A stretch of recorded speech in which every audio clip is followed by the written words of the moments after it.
This is the new Galaxy S22 Ultra, and let me make it clear, this is not a usual first impressions video because the device launched in the US sometime back and the reviews are out too. And India, Samsung's embargo restricts us to first impressions. I know, weird. This happens every year, but this year we decided to do it our own way. Rather than talk about what you already know, we are going to answer all of your questions that you guys have asked us on Instagram and Twitter. And honestly, there were a lot of questions. So let's start with the most obvious, most asked question. Which chipset is the S22 series coming with in India? Yes, a lot of you are still confused if it's Exynos or Snapdragon in India. So let me just answer this once and for all. The S22 Ultra and the S22 series in general come with the Snapdragon 8 Gen 1 chipset in India. So here are the specs of the S22 Ultra, and honestly this is good news, especially with all the negative reports of the Exynos variant in Europe. So yeah, this is good. The next common question that you guys have asked us is about the 8 Gen 1's performance in the S22 Ultra. The questions are, how does it perform, the gaming performance, how the benchmarks, are there any throttling issues, any heating issues? Well, I've been using this phone and there's no lag or stutter anywhere. Now, a longer run would give me a better idea, but I've heard about the Exynos variant lagging even while set up, and I did not come across any such lag on this phone.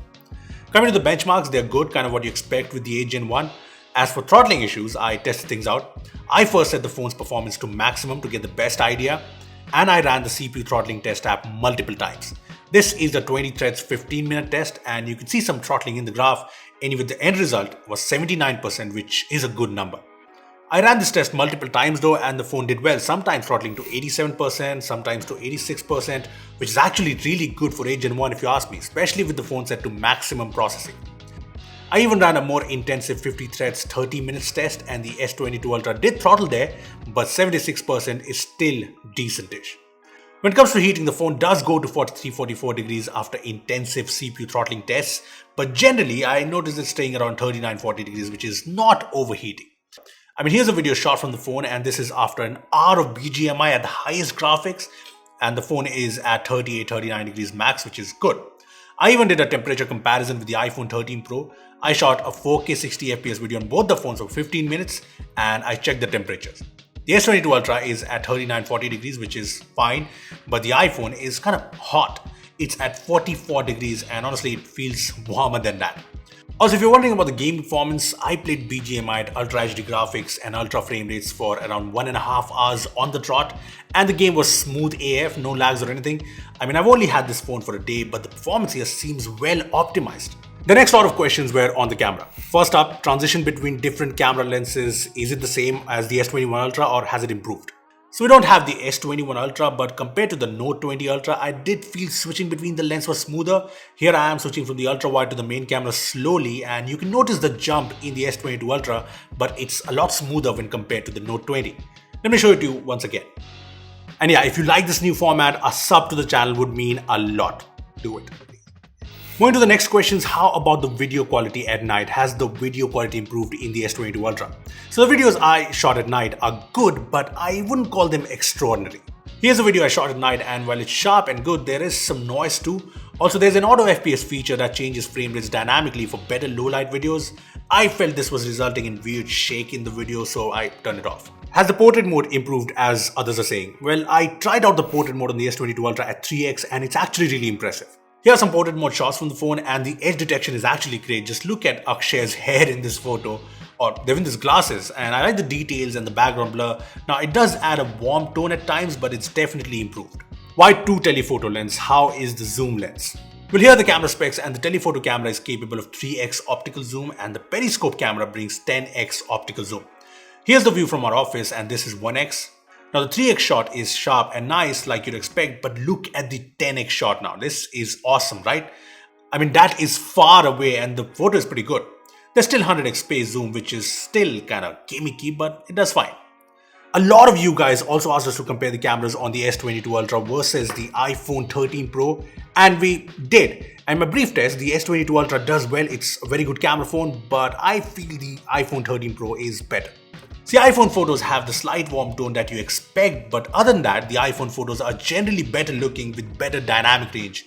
And in low light, it just takes better exposed and sharper shots. Videos are another area where I feel it's just hard to beat the iPhone. I mean, the S22 Ultra matches the iPhone in terms of stability, but the iPhone video is sharper if you notice, and balances the face better with the bright sun in the back. Now, credit where it's due, the S22 Ultra is the winner when it comes to zoom photos, be it 3x, be it 10x. The S22 Ultra shot is always sharper with more details. It also has more details on the face in the portrait mode, but I like the face tone in iPhone photos. Apart from the camera, this obviously is one of the big highlights of the the S22 Ultra, and you guys obviously had a lot of questions with it. First, how is the S Pen experience on this phone? Well, it's like using a Note. Look, the S Pen is identical to the one on the Note 20 Ultra when it comes to the looks and the size, but it's said to have 70% lower latency, aka 2.8 milliseconds of latency. Now, there's no way to check this, but the S Pen on the S22 Ultra screen feels really smooth and natural, almost like writing on paper. Does it have all the Note functionality? The answer is yes. There are all the S Pen features here. You can still just take out the S Pen and start jotting down notes without unlocking the phone. You can create a handwritten note like this and even convert it to text with ease. You can take partial screenshots and doodle on it. You can also use it like a remote and use air gestures. Basically, all the S Pen features we know are here with the S22 Ultra. Do S22 and S22 Plus have S Pen support? No, they don't. Does the same S Pen work with the Galaxy Tab? Now, this should work with the new Tab S8 along with older Galaxy Tabs that have S Pen support, but I don't think this will work on the A series tablets. Moving on to the design questions now, is it handy? How is the weight distribution, the durability? So the S22 Ultra has Gorilla Glass Victus Plus on the front and the back along with armor aluminum frame, which is said to be a lot more stronger. So I think the S22 Ultra should be fairly durable. I did a small drop test and it was fine, no scratches or anything. So yeah, seems good. As for the weight and in-hand feel, this looks like a Note, so it has the whole boxy design and it is big and kind of heavy. But with the curved sides, I did feel it's easy to hold and the weight distribution is good here. Next up, speaker quality, haptics. Now the speakers in my test were as loud as the ones on the iPhone 13 Pro with similar quality. As for the haptics, I did feel it was more precise while typing, which I like, but it's also less pronounced when compared to other flagships. OneUI 4.1 experience. Well, OneUI 4.1 on the S22 Ultra is actually great, especially with the promise of 4 years of OS updates. So here's OneUI 4.1 in action on the S22 Ultra, and it's very stable so far with no issues, and I like the new features like this new color palette picker for the Android 12 like dynamic theming feature. There's also this new smart widget which is you swipe like this to access multiple widgets, kind of like iOS's Smart Stacks widget. You can even customize what widgets you want here. As for bloatware, there are these Microsoft apps along with Facebook, Netflix and Spotify, and you can uninstall them. When it comes to ads, I did not notice it in the weather app or anywhere else so far. Lastly, there's one area where some people have doubts on, and that's the battery. Here are the battery specs of the phone. Now, I could not check the SOT because I've only had the phone for a day, but I did do a couple of battery tests and the S22 Ultra actually did better when compared to the iPhone 13 Pro. In the 1 hour video playback test, the S22 Ultra lost 5% battery while the iPhone 13 Pro lost 7% battery. In the 15-minute 4K video recording test, the S22 Ultra only lost 4% battery while the iPhone lost 9%. Yeah, that's a big difference.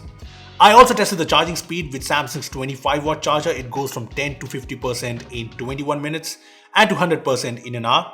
I also charged it with this OnePlus 65-watt charger which supports 45-watt USB PD, and surprisingly it took almost the same time.